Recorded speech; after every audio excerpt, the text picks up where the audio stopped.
Students. काल आपण law of diminishing marginal utility पाहिला. त्यामध्ये assumptions, exceptions, statement of law, introduction हे पार्ट्स पाहिले. थोडं आता त्याची रिव्हिजन करूया. अझम्पशन्स मध्ये काय, तर अझम्पशन्स काय होती? First, homogeneity. Homogeneity means what? एकसारखेपणा. जी कमॉडिटी आहे, जी कन्झम्पशन केली जाते ती एकसारखी असली पाहिजे in size, quality, shape, colour etcetera. Second, reasonability, म्हणजे एक तर्कसंगत गोष्ट असली पाहिजे. म्हणजेच काय की एक जी साईज आहे ती खूप लहान किंवा खूप मोठी असता कामा नये. जी कमॉडिटी आपण कन्झम्पशन करतो त्याची साईज ही रिझनेबल असावी. कॉन्स्टन्सी म्हणजे एक स्थिरता. कॉन्स्टंट म्हणजे स्थिर असणे. इथे कसं आपण एक्सप्लेन केलेलं की taste, habit, preference, fashion etcetera of consumer should remain constant. हे बदलता कामा नाही. जर का हे बदललं तर मार्जिनल युटिलिटीचा लॉ व्हॅलिड होऊ शकत नाही. नेक्स्ट, कंटिन्युटी, सातत्य. जे काही कन्झम्पशन करायचं ते कसं असलं पाहिजे? Without any interval. The consumption should be continuous without any interval. Next, cardinal measurement. Cardinal measurement means numeric measurement possible असलं पाहिजे. लॉ काय अज्युम करतो की युटिलिटीची जी मेजरमेंट आहे ही मेजरमेंट कशी आहे? कार्डिनली पॉसिबल आहे.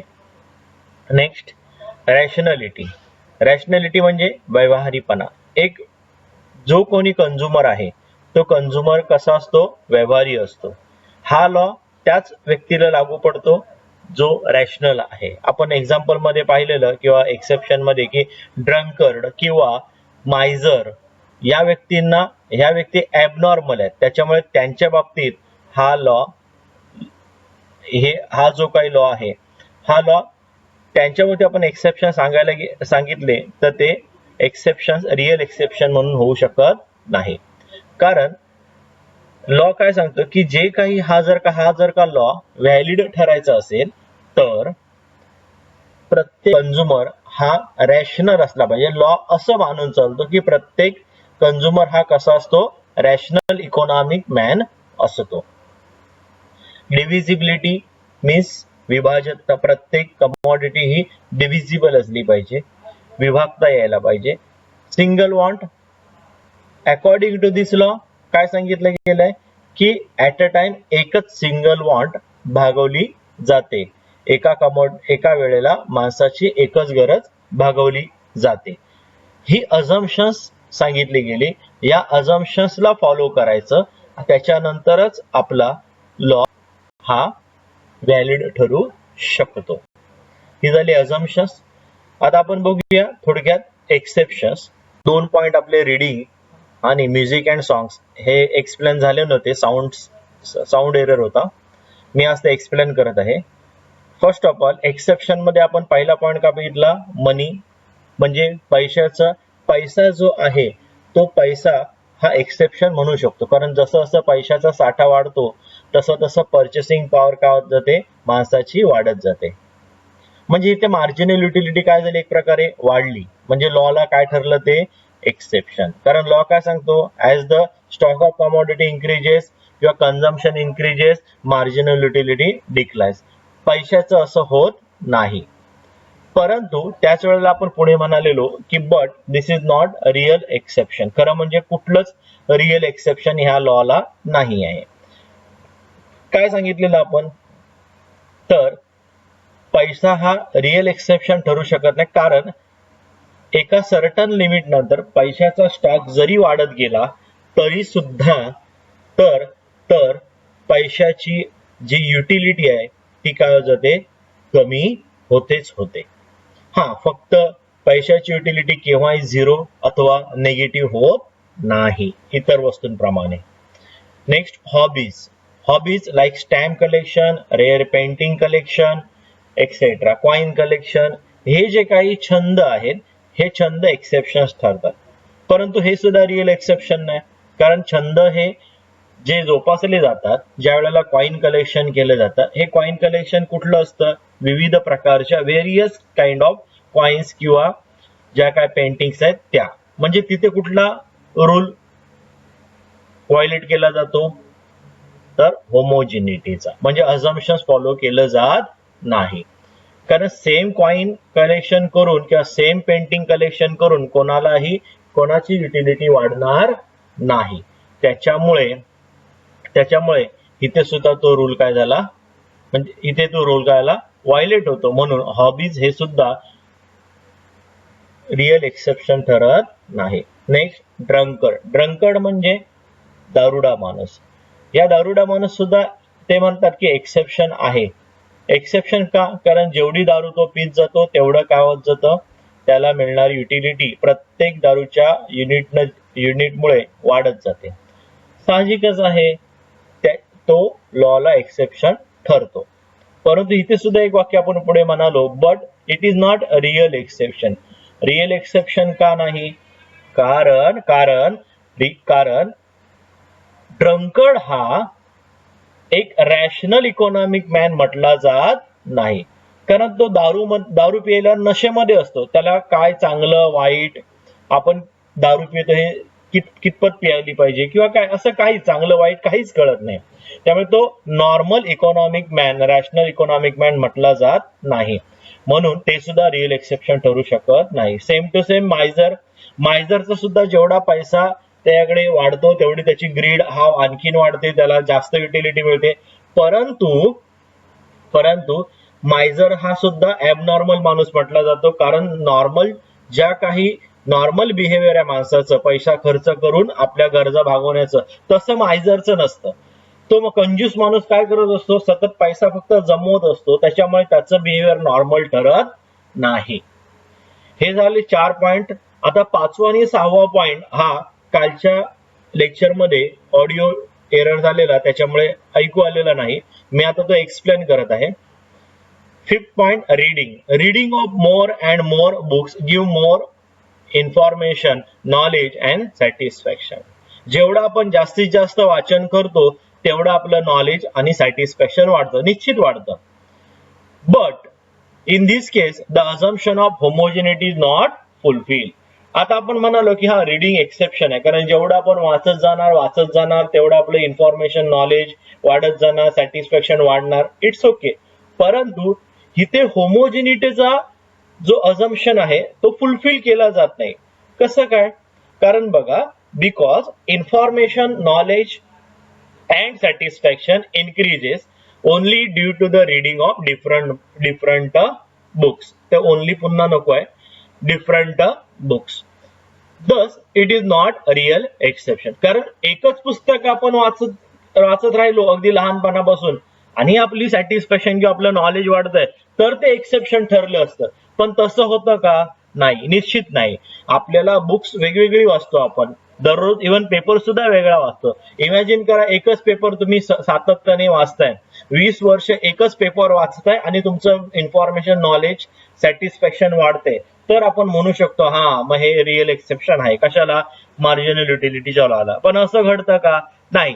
आपण दररोज नवीन वाचतो, नवीन बुक्स असतो, तेव्हा आपलं नॉलेज वाढतं, युटिलिटी वाढते.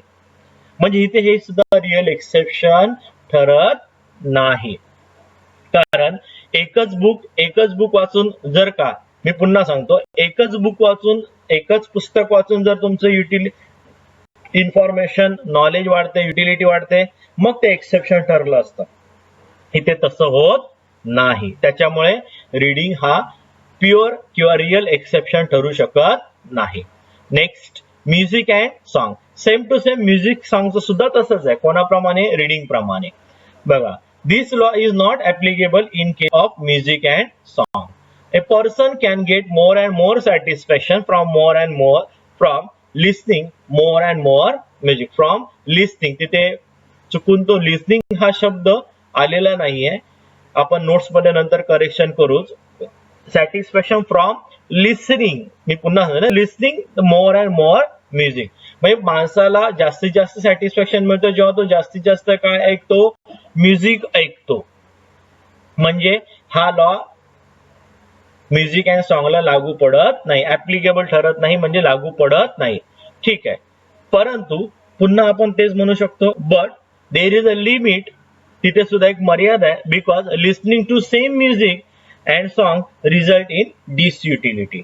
कारण इथे काय होतं की तुम्ही एकच गाणं आयुष्यभर किंवा सतत ऐकू शकत नाही, तुम्हाला कंटाळा येणार म्हणजे येणार, आणि त्या गाण्यामधून मिळणारी युटी डिक्लाइन होणार म्हणजे होणारच. डिसयुटिलिटी, कधी कधी आपण म्हणतो ना, अरे काय तेच तेच गाणं तुम्ही आपण ऐकतोय ते बरोबर, आता कंटाळा त्या गाण्याचा. म्हणजे काय झालं की एकच गाणं ऐकल्यामुळे आपली जी युटिलिटी आहे ती युटिलिटी काय झाली, कमी झाली. म्हणजे इथे लॉ ऍप्लिकेबल झाला. म्हणजेच म्युझिक अँड सॉन्ग सुद्धा काय होत नाही, ऍक्च्युअल रिअल एक्सेप्शन लॉ साठी ठरू शकत नाही. हे झाले 2 पॉइंट. Next, power. पॉवर मध्ये आपण लास्ट लेक्चरला मी एक्सप्लेन केलेल्या पॉवर, म्हणजे जेवढी पॉवर एखाद्या माणसाला मिळत जाते, एका राजकारणी जो आहे त्याला जे मिळत जाते, किंवा एखाद्याला कुठल्याही व्यक्तीला एखादी ताकद किंवा एखादी पॉवर सतत मिळते, तर त्याची lust for power will increase. म्हणजे काय, त्याची लालसा ही काय होते, वाढते, पण त्याला पॉवर हवी अशी वाटत जाते. परंतु इथे सुद्धा काय, सेम मायझर ड्रंकर्ड सारखं, कारण असा जो सत्तेची लालसा ठेवलेला माणूस सुद्धा रॅशनल मॅन म्हणू शकत नाही. इथे सुद्धा रॅशनॅलिटीचं अझम्पशन व्हायलेट केलं जातं, फुलफिल केलं जात नाही. म्हणून पॉवर हा रिअल एक्सेप्शन ठरू शकत नाही. हे exception of law of diminishing marginal utility. Criticism और limitation of law of diminishing marginal utility. म्हणजे आता हा जो लॉ एक्सप्लेन केला आपण, या लॉचे काही लिमिटेशन्स आहेत. म्हणजे हा लॉ क्रिटिसिझम याच्यावर केले गेले, म्हणजे याच्यावर टीका की, क्रिटिसिझम म्हणजे टीका, लिमिटेशन्स म्हणजे मर्यादा. या लॉच्या काही मर्यादा आहेत. पहिलं point number 1, unrealistic assumption. Unrealistic म्हणजे प्रॅक्टिकल किंवा रिअलिस्टिक व्ह्यूने ही अझम्पशन्स बरोबरच नाहीयेत. Law of diminishing marginal utility is based on unrealistic assumption like homogeneity, reasonability. हे काही जी अझम्पशन्स आहेत ही खरोखर इन रिअलिटी असणं शक्य नाही. फॉर एक्झाम्पल आपण घेऊया होमोजिनिटी. होमोजिनिटी म्हणजे प्रत्येक वस्तू अगदी size, shape, colour, design, quality याच्यामध्ये सेम टू सेम असली पाहिजे. परंतु हे प्रत्येक वेळेला शक्य होत नाही. कुठे ना कुठेतरी थोडासा तरी फरक असतोच. कुठलीही कमॉडिटी घ्या तुम्ही कन्झम्पशन साठी, त्याच्यामध्ये थोडा तरी फरक असतो. In real world all things cannot be homogeneous and reasonable in size. त्याचबरोबर प्रत्येक गोष्ट ही रिझनेबलच असेल साईज मध्ये असं शक्य नाही. काही गोष्टी खूप लहान असतात, काही अवाढव्य वस्तू सुद्धा आहेत या जगामध्ये. म्हणजे हे रिझनेबिलिटी आणि होमोजिनिटी हे अझम्पशन हे प्रॅक्टिकल किंवा रिअलिस्टिक अझम्पशन म्हणू शकत नाही. हा पहिला पॉइंट. दुसरं, तिथे त्या ठिकाणी त्याला आपल्याला आणखीन एक अझम्पशन दिलेलं, कार्डिनल मेजरमेंट ऑफ युटिलिटीचा. म्हणजे आपल्याला अझूम करायचं आहे, लॉ अझूम दॅट कार्डिनल युटिलिटी ही कशी मोजली पाहिजे, कार्डिनली मोजली गेली पाहिजे, in numeric term, 1 unit, 2 unit असं. परंतु हे पॉसिबल नाही. मी अझम्पशन एक्सप्लेन करताना सुद्धा त्यावेळेला सांगितलं की it is not possible to measure utility in cardinal numbers. Ordinally ती ठीक आहे, परंतु कार्डिनली पॉसिबल नाही. कारण युटिलिटी फिलिंग आहे, सायकोलॉजिकल फिलिंग आहे, ती अशी सहज आकड्यामध्ये म्हणजे न्यूमेरिक मध्ये मोजता येत नाही. According to the law, cardinal measurement of utility is not possible, but in reality according to the law, cardinal measurement of utility is possible, but in reality cardinal measurement of utility is not possible. Utility can be measured in ordinal way. Possible नंतर फुल stop हवा होता. Okay, खरं म्हणजे reality मध्ये cardinal measurement हे possible नाही आहे. Utility can be measure in ordinal way. Utility ऑर्डिनलीच मोजता येऊ शकते. म्हणजे आपण मी एक्झाम्पल सांगितलेलं की जेवल्यानंतर किंवा आपल्याला एखादी वस्तू आपण खाल्ली किंवा एखादी गोष्ट वापरली, कन्झम्पशन केली, तर आपल्याला त्यामधून मिळणारी जी युटिलिटी आहे ती फक्त आपल्याला सांगता येते, हो मला खूप आनंद झाला किंवा मला फार बरं वाटलं, मला या वस्तूमुळे फायदा झाला, एवढं असं सांगू शकतो आपण. पण आपण असं म्हणू शकत नाही की मला 1 किलो फायदा झाला, 2 लिटर फायदा झाला, 2 लिटर युटिलिटी मिळाली, 2 युनिट युटिलिटी मिळाली. It is not possible. Practically हे असं होत नाही. म्हणजे युटिलिटी ही प्रॅक्टिकली कार्डिली मोजता येत नाही. हे दुसरं लिमिटेशन झालं. 3. Inapplicable. The law is not applicable. Applicable म्हणजे लागू होणे, म्हणजे एखादी गोष्ट आपण म्हणतो की लागू झाली, ही गोष्ट लागू पडते, तसं. इनऍप्लिकेबल म्हणजे लागू न होणे. The law is not applicable to bulky goods like TV, motor car, etcetera. Because according to the law, all goods are divisible and these goods are not divisible. These असं हवं होतं. These goods are not divisible. एक assumption होतं की all commodity किंवा एक assumption त्यांनी सांगितलेलं divisibility. म्हणजे प्रत्येक कमॉडिटी जे का आहेत त्या डिव्हिजिबल असल्या पाहिजेत. परंतु टीव्ही, मोटर कार हे सारख्या बल्की गुड्स या विभागता येत नाहीत. त्या पूर्ण एक प्रकारे टीव्ही सेट पूर्ण असतो एकत्र, मोटर कार ही विभागता येत नाही. म्हणजे समजा 2 माणसांना हवी तर अर्धी अर्धी असं होत नाही. म्हणजे बऱ्याचशा गोष्टी अशा आहेत की ज्या डिव्हिजिबल नाही आहेत. त्याच्यामुळे ही एक मर्यादा आहे, हे लिमिटेशन आहे.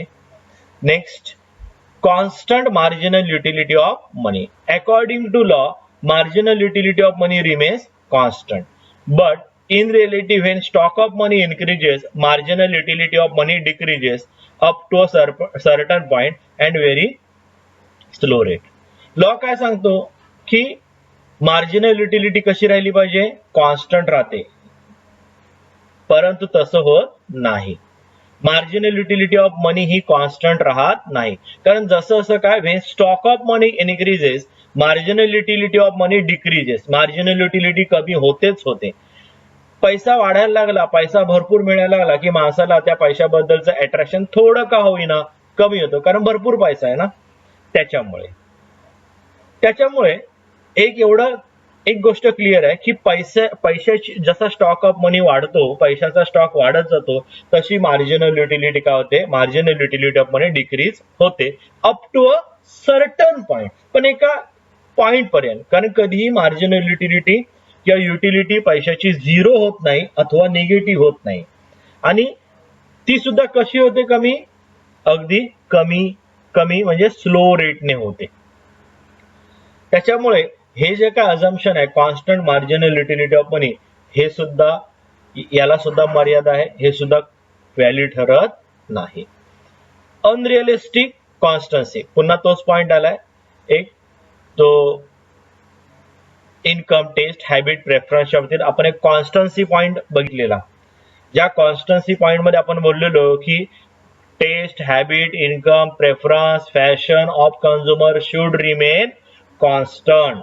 पण तसं काही होत नाही. द लॉ ऑफ डीएमयू म्हणजे diminishing marginal utility assume that price of goods, income, taste, habit and preference of consumer should remain constant. Taste, habit, preference हे सर्व कसं राहिलं पाहिजे, कॉन्स्टंट राहिलं पाहिजे. But in reality these factor cannot remain same or constant. खरं म्हणजे हे फॅक्टर सेम किंवा कॉन्स्टंट राहू शकतच नाही. They are changeable every time. प्रत्येक वेळेला बदलत जातं. माणसाचं income, taste, habit, preference, even price of goods ह्या केव्हाही कॉन्स्टंट राहत नाही. त्या नेहमी बदलतच असतात. Single want. The law is applicable to the satisfaction of a single want only. However, in reality, a man satisfies many wants at a point of time. Law applicable केव्हा ठरतो? ज्या वेळेला एखादी गरज एक सिंगल वॉन्ट भागवायची असेल त्यावेळेला. पण इन रिअलिटी एखाद्या व्यक्तीच्या किंवा माणसाच्या एका वेळेला एकच गरज नसते. ऍट अ टाइम माणूस आपल्या बऱ्याचशा गरजा भागवण्याचा प्रयत्न करतो. त्या ठिकाणी हा लॉ ऍप्लिकेबल ठरणार नाही किंवा थोडी अडचण निर्माण होते. हा लॉ त्यावेळेला ऍप्लिकेबल असू शकत नाही प्रॅक्टिकली. हे झाल्या limitations of law of diminishing marginal utility. Limitations आता आपण पुन्हा एकदा थोडं रिपीट करूया. बघा, अनरिअलिस्टिक अझम्पशन. काही अझम्पशन होमोजेनिटी, रॅशनॅलिटी यासारखी अझम्पशन ही रिअलिस्टिक अझम्पशन नाही आहेत. कारण प्रत्येक वेळेला वस्तू सेम टू सेम होमोजिनियस असेलच सगळ्याच गोष्टी, हे शक्य नाही. Cardinal measurement of utility means काय की लॉच्या म्हणण्यानुसार अकॉर्डिंग टू द लॉ युटिलिटीची कार्डिनल मेजरमेंट झाली पाहिजे तरच लॉ व्हॅलिड ठरेल. परंतु तसं होत नाही. कार्डिनल मेजरमेंट प्रॅक्टिकली इम्पॉसिबल आहे. Next, inapplicable law. या लॉ मध्ये एक अझम्पशन आहे डिव्हिजिबिलिटीचं. परंतु हे डिव्हिजिबिलिटीचं अझम्पशन टीव्ही, मोटर कार यासारख्या कमॉडिटी किंवा यासारख्या वस्तूंना इनऍप्लिकेबल ठरतं. त्यानंतर next, constant marginal utility of money. Marginal utility of money constant राहिली पाहिजे, परंतु तसं होत नाही. युटिलिटी ही पैशाची कमी होतच जाते. जसं जसं पैशाचा स्टॉक वाढतो तशी तशी युटिलिटी ही कमी होते अप टू सर्टन पॉईंट. ती फक्त निगेटिव्ह किंवा झिरो होत नाही एवढंच. Next, unrealistic कॉन्स्टन्सी. कॉन्स्टन्सी म्हणजे या लॉने अझम्पशन केलेलं कॉन्स्टन्सी म्हणजे taste, habit, preference, income, price of commodity, fashion हे सर्व कंझ्युमरचं कसं असलं पाहिजे? सेम असलं पाहिजे. परंतु ही कॉन्स्टन्सी पॉसिबल नाही. पण ह्या सगळ्या गोष्टी टेस्ट, हॅबिट, प्रेफरन्स एक्सेट्रा या प्रत्येक वेळेला बदलत असतात. त्यानंतर सिंगल वॉन्ट. आताच वरती आपण एक पॉइंट बघत आहोत की हा सिंगल वॉन्टच्या बाबतीत हा लॉ ऍप्लिकेबल ठरेल, परंतु तसं होत नाही. एक ऍट अ टाइम मनुष्य हा बऱ्याचशा गोष्टींचं सॅटिस्फॅक्शन करायला बघत असतो. हे झाले लिमिटेशन्स म्हणजेच मर्यादा या लॉ ऑफ डिमिनिशिंग मार्जिनल युटिलिटीच्या. Importance or significance of law of diminishing marginal utility. म्हणजे ह्या लॉचा उपयोग कोणाकोणाला होतो? इम्पॉर्टन्स काय? तर फर्स्ट, टू कंझ्युमर. एखाद्या कंझ्युमरसाठी काय हा लॉ उपयुक्त कसा ठरतो? तर बघा, दिस लॉ क्रिएट अवेअरनेस म्हणजे जागरूकता among the consumer. The law of diminishing marginal utility is helpful to get maximum utility from the consumption of limited resources. हा लॉ काय क्रिएट करतो? अवेअरनेस. कोणामध्ये? कंझ्युमर मध्ये. कशासाठी? तर त्याला कमीत कमी रिसोर्सेस, लिमिटेड रिसोर्सेस म्हणजे जे लिमिटेड रिसोर्सेस आहेत त्याच्यामध्ये त्याला मॅक्झिमम युटिलिटी मिळाली पाहिजे, यासाठी हेल्पफुल आहे मार्जिनल युटिलिटीचा लॉ. म्हणजेच आपण नंतर बघणारच आहोत, एखाद्या कंझ्युमरची नेहमी हीच अपेक्षा असते की त्याला कमीत कमी पैशामध्ये किंवा कमीत कमी खर्च करून किंवा कमीत कमी लिमिटेड रिसोर्सेस मधून त्याला मॅक्झिमम सॅटिस्फॅक्शन किंवा मॅक्झिमम काय मिळाली पाहिजे? युटिलिटी मिळाली पाहिजे, हा प्रयत्न असतो. हा law of diminishing marginal utility कसा काय हेल्प करतो? तर नेहमी कंझ्युमर हा काय करत असतो? तो जेवढे पैसे खर्च करत असतो, प्राइस पे करत असतो वस्तूला, तेव्हा त्या वस्तूमधून मिळणारी युटिलिटी त्याला किती आहे याची कंपॅरिझन तो प्राइस बरोबर करत असतो. जर त्याला मिळणारी युटिलिटी ही जर का चांगली जास्त असेल प्राइसच्या तुलनेमध्ये, तर तो निश्चित ती वस्तू काय करतो? परचेस करत असतो, वापरत असतो, कंझ्युम करत असतो. जर का युटिलिटी कमी झाली प्राइसच्या तुलनेमध्ये, प्राइस जास्त जाते आणि युटिलिटी कमीच मिळते, तर मात्र कंझ्युमर ते परचेस करत नाही. याचा अर्थ कंझ्युमरलाही काय देते? गायडन्स देते. हा लॉ काय देतो? गाईड करतो. कशासाठी? तर मॅक्झिमम युटिलिटी किंवा सॅटिस्फॅक्शन मिळवण्यासाठी. Next, useful to the government. The law is useful to the government in framing various policies such as progressive tax policy, trade policy, pricing policy, etc. Progressive tax policy म्हणजे काय? तर actually progressive taxation म्हणजे काय? श्रीमंतांवर ज्यांचं income जास्त आहे त्यांना जास्त टॅक्स लावणं, ज्यांना कमी इन्कम आहे, जे गरीब लोक आहेत, ज्यांचं इन्कम कमी आहे, ज्यांच्याकडे पैसा कमी आहे, त्यांच्यावर कमी टॅक्स लावणं, याला प्रोग्रेसिव्ह टॅक्स पॉलिसी असं म्हणतात. आपण याच्यावरच एक्झाम्पल घेऊया गव्हर्नमेंटसाठी कसं उपयुक्त आहे. तर मी आता मागाशी म्हणालो त्याप्रमाणे मार्जिनल युटिलिटी ऑफ मनी. आता एखादा श्रीमंत व्यक्ती आहे जो करोडपती आहे किंवा ज्याच्याकडे भरपूर पैसा आहे, अशा व्यक्तीला पैशाबद्दल फार अट्रॅक्शन असत नाही. मी तुम्हाला मगाशीच म्हणलं पैसा वाढला की अट्रॅक्शन थोडं कमी होतं, मार्जिनल युटिलिटी थोडी पैशाच्या बाबतीत काय होते, कमी होतेच होते. मग त्यांचा पैसा इव्हन खर्च जरी झाला तरी त्यांना काही एवढं फारसं वाटत नाही. त्याच्यामुळे गव्हर्नमेंट काय करते की ज्या वेळेला टॅक्सेशनच्या पॉलिसी बनवते त्यावेळेला ती नेहमी काय करते, ज्यांचं इन्कम जास्त आहे, ज्यांचे जे श्रीमंत लोक आहेत त्यांच्यावर जास्त टॅक्स लावते आणि ज्यांचं इन्कम कमी आहे, जे गरीब आहेत त्यांच्यावर कमी टॅक्स लावते. त्याचं कारण असं की गरिबांकडे पैसा मुळातच कमी असतो, किंबहुना त्यांचं इन्कम कमी होत असतं, त्याच्यामुळे त्यांना पैशाची युटिलिटी ही काय असते, खूप जास्त असते. मग गव्हर्नमेंट काय करते की त्या गरिबांवर किंवा ज्यांचं इन्कम कमी आहे त्यांच्यावर टॅक्स कसा लावते, कमी लावते. अशा प्रकारे प्रोग्रेसिव्ह टॅक्स पॉलिसी बनवण्यासाठी गव्हर्नमेंटला उपयोग होतो या लॉचा. त्याचप्रमाणे बऱ्याचशा प्रमाणात ट्रेड पॉलिसी, काही व्यापार संदर्भात पॉलिसी किंवा प्राइसिंग पॉलिसी, वस्तूच्या प्राइजेस पॉलिसी बद्दल पॉलिसी सेट करण्यासाठी गव्हर्नमेंटला या लॉचा वापर होतो. 3 basis of law of demand म्हणजे हा law of diminishing marginal utility हा लॉ ऑफ डिमांडचा बेस आहे. कसा काय? तर बघा, the law of demand is based on the law of diminishing marginal utility. According to the law of demand, law of demand नुसार the demand for goods rises with the fall in price and demand falls with an increase in price. Law of demand काय सांगतो की जसं वस्तूची price fall होते तसं वस्तूचं demand काय होतं, वाढतं. आणि वस्तूचं डिमांड कमी होतं ज्या वेळेला वस्तूंची प्राइस काय होते, वाढते. दोघांमध्ये रिलेशनशिप काय, अपोजिट आहे प्राइस आणि डिमांड मध्ये. When consumer purchase more and more units of a goods, its marginal utility steadily declines. जेव्हा एखादा कंझ्युमर जास्तीत जास्त युनिट ऑफ गुड्स परचेस करतो तेव्हा त्याची मार्जिनल युटिलिटी काय होते, डिक्लाइन होते, म्हणजे कमी कमी होत जाते.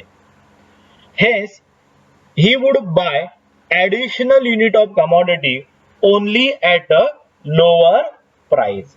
त्यामुळे तो ऍडिशनल युनिट केव्हा परचेस करेल, जेव्हा म्हणजे एक्स्ट्रा परचेस केव्हा करेल कमॉडिटीचं, जेव्हा त्याला प्राइस कशी असेल, कमी असेल. कारण मी मगाशी सुद्धा म्हणालो की कंझ्युमर काय करतो,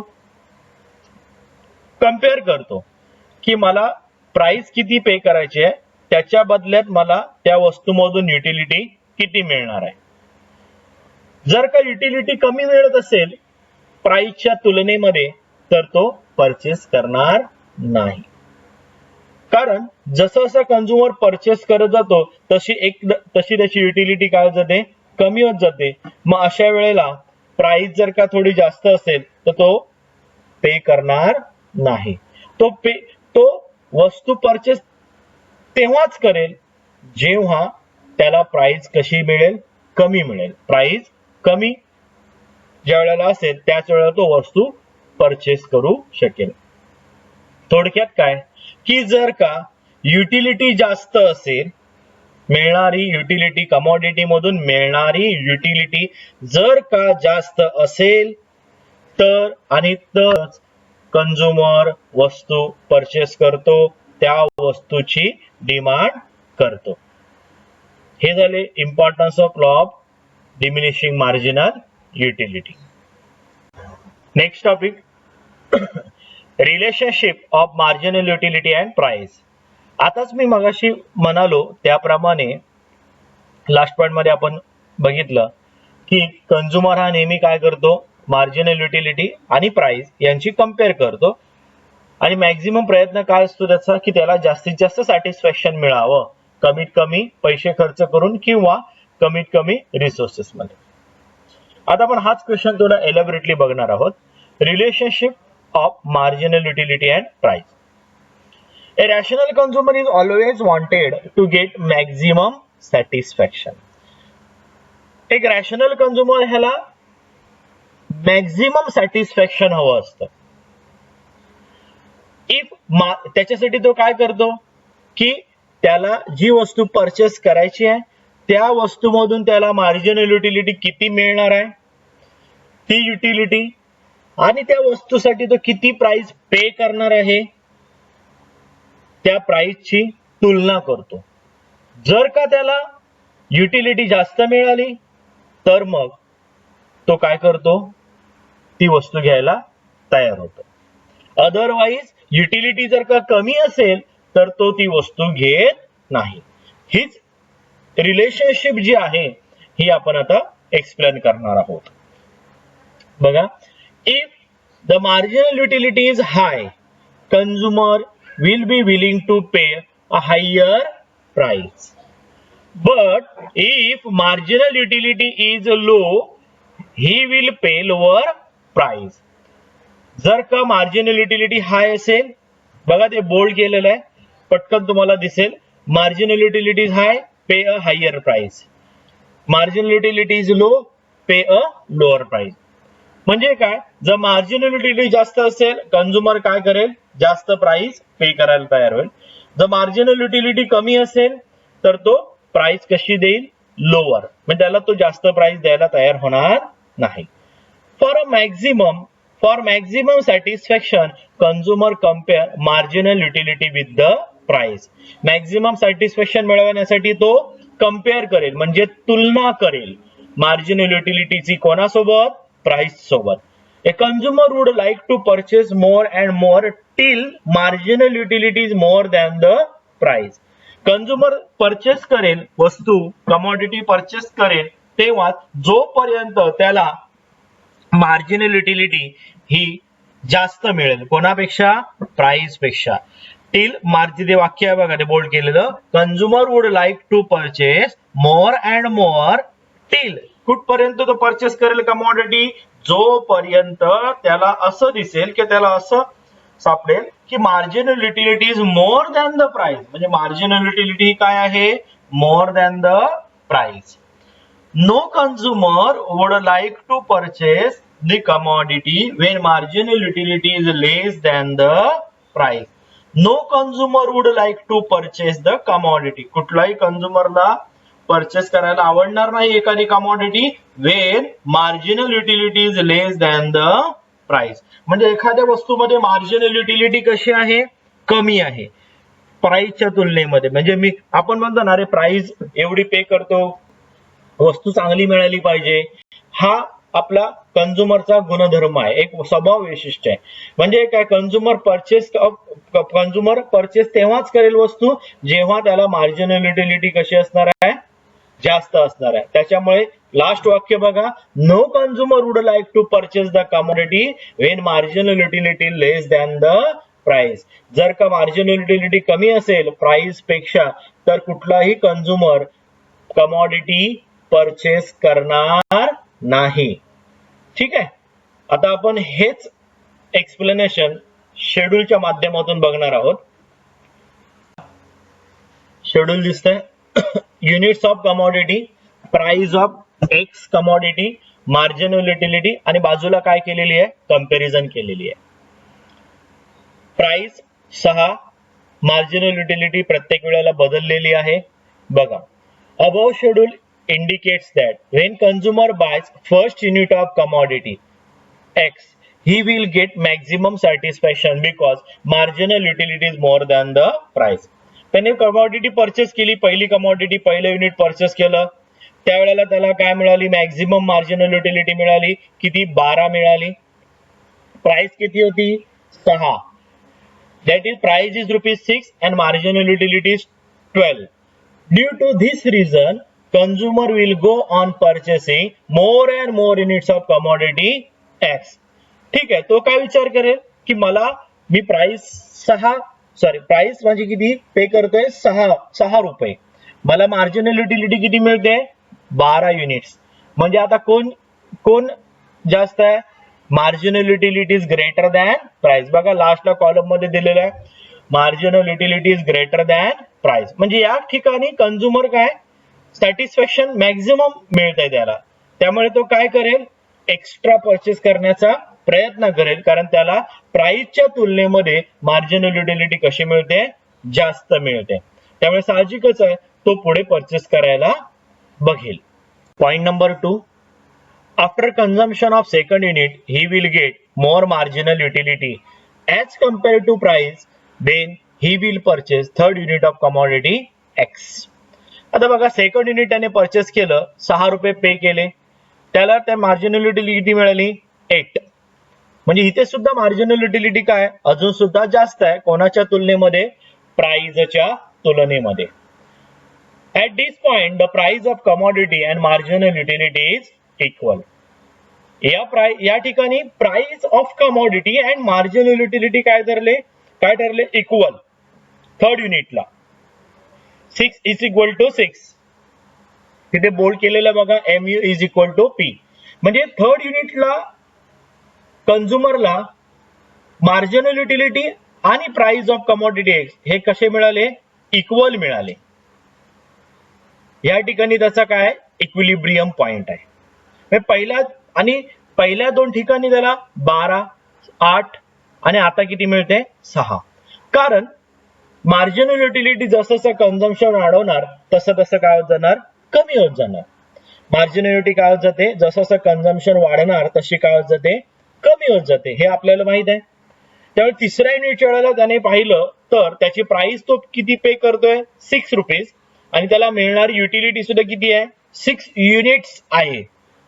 म्हणजे या ठिकाणी त्याची मार्जिनल युटिलिटी आणि प्राइस हे दोन्ही कसे आहेत, इक्वल आहेत. This is the point of consumer equilibrium. म्हणजे हा पॉइंट कुठला ठरतो, कंझ्युमर इक्विलिब्रियमचा. When price of commodity is more than the marginal utility, consumer would not like to purchase it. As shown in the above schedule, unit number 4 having price of ₹6 but marginal utility is 4. दिसते तुम्हाला, 4th unit purchase केल्यावर 6 रुपये price पे केली, marginal utility किती मिळाली, 4. कारण already त्याने 3 purchase केलेले. मार्जिनल युटिलिटीच्या लॉ नुसार त्याची मार्जिनल युटिलिटी काय झाली, कमी झालेली आहे. आता त्याला मार्जिनल युटिलिटी किती मिळते, फक्त 4 युनिट्स, आणि तो पे किती करतोय, 6 रुपये. म्हणजे या ठिकाणी marginal utility is less than price. मग या ठिकाणी कंझ्युमर परचेस करणार नाही. अशा परिस्थितीमध्ये कंझ्युमर परचेस करणार नाही. जर का अशी परिस्थिती असेल, marginal utility is less than price, then consumer would not like to purchase the commodity. नाही, थोडक्यात काय आपल्याला कळलं याच्यामधून, की जोपर्यंत मार्जिनल युटिलिटी इक्वल येत नाही, मार्जिनल युटिलिटी इक्वल येत नाही, तोपर्यंत तो परचेस करतोय. कारण तोपर्यंत तो समाधानी आहे. ठीक आहे, मला मार्जिनल युटिलिटी पेक्षा मार्जिनलिटी ही प्राइस पेक्षा कमी तर मिळत नाही ना, या समाधानामध्ये तो असतो. परंतु त्याला जर असं दिसलं की मार्जिनल युटिलिटी कमी होते, तर मग तो परचेस करणार नाही. आता शेड्यूल मध्ये जे दिसते, पहिल्या 3 युनिट पर्यंतच तो परचेस करेल, पण त्यानंतर तो परचेस करायला मागणार नाही. हे झाली relationship between marginal utility and price. हा फॉर्मॅट आहे, form utility, time utility, place utility. हा टेबल आहे, याच्यावरून आपल्याला डिस्टिंग्विश बघायचं आहे. तुम्ही डिस्टिंग्विश याच्यावरून तयार करू शकता. Form utility versus time versus place utility. हे तुम्हाला पुन्हा पाठ करायची गरज उरणार नाही, कारण ऑलरेडी आपण जे टाइप्स ऑफ युटिलिटी पार्ट बघितलेला, टॉपिक बघितलेला आहे, त्याच्यामधूनच हे मिनी एक्झाम्पल आपण तिथे दिलेली आहेत. ठीक आहे. Meaning when utility is created due to change in form of commodity it is called as a form utility. जेव्हा युटिलिटी ही वस्तूचा कमॉडिटीचा फॉर्म म्हणजेच कमॉडिटीचं स्ट्रक्चर चेंज केल्यामुळे जर निर्माण होते तर ती काय झाली form utility. Time utility when utility is created due to change in time of utilization of commodity it is called as a time utility. जेव्हा वस्तूचा युटिलायझेशन म्हणजे उपयोग किंवा वापर जो केला जातो त्या वापर करण्याचा टाइम बदलला आणि युटिलिटी निर्माण होत असेल तर ती कुठली झाली time utility. when utility is created due to the change in place of utilization of commodity it is called as a place utility. बघा वाक्यरचना बहुतांश सेमच आहे, फक्त एखाद दुसरा चेंज आपल्याला शब्द करायचा. जिथे आता टाइम होता तिथे प्लेस टाकलं. हे काय सांगितलं इथे की when utility is created due to change in place of utilization. Place of utilization म्हणजे वापर करण्याची जागा बदलली किंवा कन्झम्पशनची जागा बदलली आणि जर का त्या वस्तूमध्ये युटिलिटी निर्माण झाली तर ती कुठली असते place utility. All manufacturing unit create a form utility. Form युटिलिटीच्या कॉलम मध्ये बघा form utility all manufacturing unit create form utility. Manufacturing म्हणजे उत्पादन करणारे जे मॅन्युफॅक्चरिंग युनिट आहेत म्हणजे प्रोडक्शन युनिट आहेत हे फॉर्म युटिलिटी निर्माण करतात.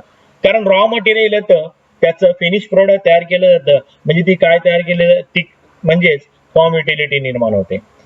साखर बनवली जाते त्यासाठी ऊस येतो, ऊस हा रॉ फॉर्मॅट आहे त्याच्यापासून साखर बनवली जाते म्हणजे काय झालं हे फॉर्म युटिलिटी निर्माण झाली.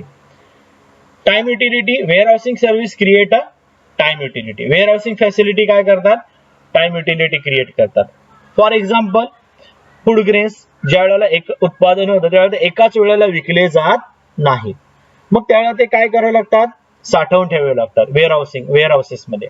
ज्या वेळेला गरज आहे त्या पद्धतीने त्यावेळेला ते काय केले जातात सप्लाय केले जातात म्हणजे तयार झालेलं जे धान्य आहे ते फुकट जात नाही.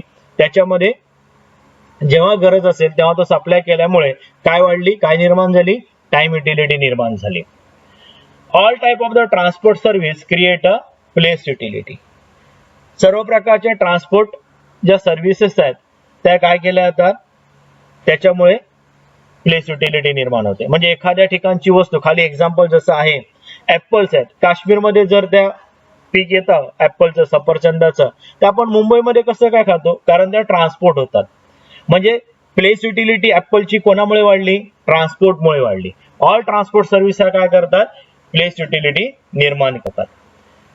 आता एक्झाम्पल बघा for example table made from wood. Table बनतं लाकडापासून ते काय झालं फॉर्म युटिलिटीचं एक्झाम्पल आहे. For example umbrella have more utility in rainy season than in summer season. Umbrella छत्रीचा वापर छत्रीची युटिलिटी आपल्याला जास्त मिळते कुठे केव्हा तर ज्या वेळेला आपल्याकडे काय असते रेनी सीझन असतो त्यावेळेला आपल्याला ही युटिलिटी अम्ब्रेलाची जास्त असते समर सीझन पेक्षा. Apple have more utility in Mumbai than in Kashmir.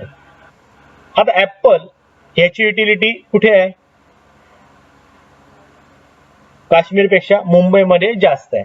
का कारण ही युटिलिटी का निर्माण झाली कारण मुंबईमध्ये काय ऍपल सहजगत्या म्हणजे त्याचं जे ऍपलचं जे काही झाडं किंवा ऍपलची जी काही फळं ही जास्त मुबलक कुठे आहे काश्मीरमध्ये मुंबईमध्ये नाही. मुंबईमध्ये ते ट्रान्सपोर्ट करून येतात त्याच्यामुळे ऍपलची युटिलिटी ही कुठे आहे जास्त मुंबईमध्ये जास्त आहे कारण ते ट्रान्सपोर्ट होऊन येतात आणि ट्रान्सपोर्ट होऊन आल्यावर त्याची युटिलिटी ही मुंबईमध्ये जास्त आहे कारण मुंबईमध्ये ती दुसरीकडून येतात म्हणजे काश्मीरवरून येतात तर मग त्याची युटिलिटी इथे जास्त मिळते. हे झालं form utility time utility and place utility. Distinguish between utility and usefulness. Utility means one satisfying capacity of a commodity. Meaning, usefulness means beneficial use of a goods and services. Usefulness म्हणजे काय की ज्या goods and services आहेत त्याचं consumption केल्यावर आपल्याला त्याचा beneficial म्हणजे काय की फायदा होतो. म्हणजे बेनिफिशियल यूज जर का होत असेल एखाद्या गोष्टीचा तर तो युजफुलनेस झाला. Next utility found in good or bad commodity. Utility कुठल्याही चांगल्या वाईट कमॉडिटी मध्ये सापडते. युटिलिटी दुधामध्ये सुद्धा आहे. दूध ही चांगली गोष्ट आहे. दारू ही वाईट गोष्ट आहे. दारूमध्ये सुद्धा युटिलिटी सापडते. Next, usefulness found only in good commodity. Usefulness मात्र चांगल्याच कमॉडिटी मध्ये सापडते. कारण युजफुल, एखादी वस्तू युजफुल असण्यासाठी ती चांगली असणं आवश्यक आहे.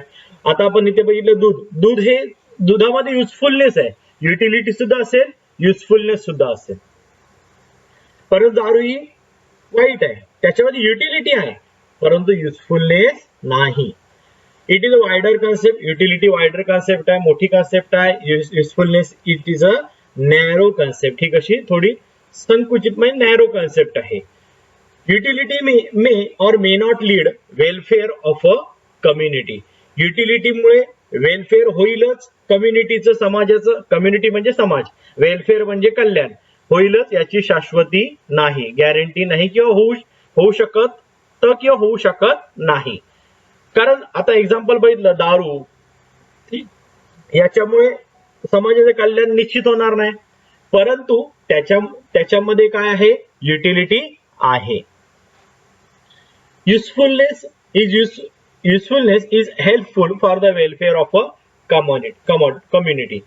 युजफुलनेस मात्र काय हेल्पफुल आहे वेलफेअर ऑफ कम्युनिटीसाठी. कारण युजफुलनेस जो आहे तो ज्या चांगल्या वस्तू आहेत त्याच्यामध्येच आपल्याला युजफुलनेस मिळणार. त्या गोष्टी किंवा त्या वस्तू किंवा त्या सेवा ह्या समाजाच्या कल्याणासाठी वापरता येतात. म्हणजे युजफुलनेस हे हेल्पफुल आहे कोणासाठी, वेलफेअर ऑफ कम्युनिटीसाठी. हा झाला distinguish between utility and use. Next distinguish utility versus satisfaction. Utility गरज भागवण्याची क्षमता, उपयोगिता. सॅटिस्फॅक्शन म्हणजे मिळणारं समाधान. युटिलिटीज वॉन्ट सॅटिस्फाईंग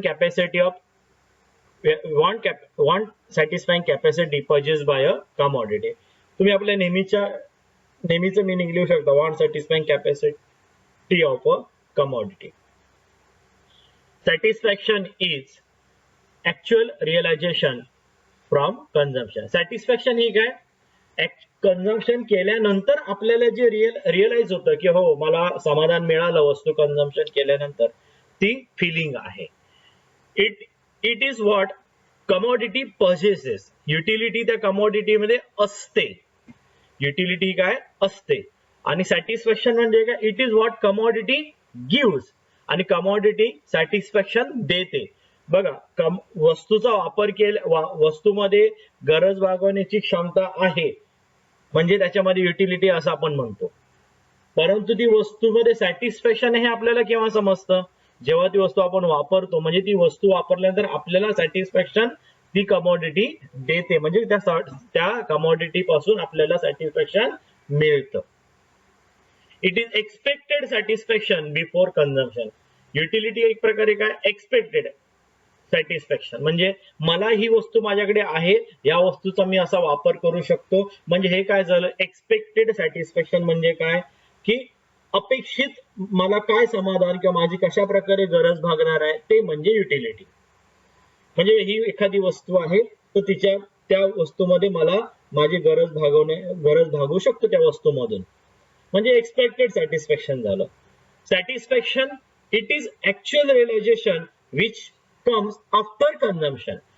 सॅटिस्फॅक्शन म्हणजे काय, ही ऍक्च्युअल कन्झम्पशन केल्यानंतर आपल्या मनामध्ये जी फिलिंग निर्माण होते, हा मी माझं या वस्तूमुळे समाधान झालं, ते ऍक्च्युअल रिअलायझेशन आहे. म्हणजे मिळालेली, म्हणजे आपल्याला त्या कन्झम्पशन केल्यानंतर, त्या वस्तूचं कन्झम्पशन केल्यानंतर आपल्यामध्ये निर्माण झालेली ती फिलिंग आहे. हे झालं युटिलिटी अँड सॅटिस्फॅक्शन.